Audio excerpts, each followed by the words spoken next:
আপনারা জানেন নিষিদ্ধ ঘোষিত ছাত্র সংগঠন বাংলাদেশ ছাত্রলীগের সদরপুর থানার শাখার ছাত্রলীগের সভাপতি মশিউর রহমান মিল, তাকে আমরা গতকাল রাত 11টায় মণিকোঠা বাজার থেকে আমরা গ্রেফতার করি।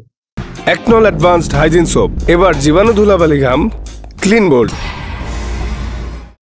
আপনারা জানেন সরকার নিষিদ্ধ ছাত্রলীগকে নিষিদ্ধ ঘোষিত হওয়ার পর তারা বিভিন্ন রকম পায়তারা করে আসতেছে এবং এই মশিউর রহমান মিম দীর্ঘদিন পলাতক ছিল, কিন্তু এই কিছুদিন যাবৎ এলাকায় অবস্থান করে আবার তাদের সংগঠনের লোকজন একত্রিত করে দেশ বিরোধী এবং সরকার বিরোধী বিভিন্ন নাশকতামূলক কর্মকাণ্ড পরিকল্পনা করতেছিল। আমাদের কাছে সংবাদ ছিল, ওই গোপন সংবাদের ভিত্তিতে আমরা মশিউর রহমান মিমকে গতকালকে মণিকোঠা বাজার থেকে গ্রেফতার করি।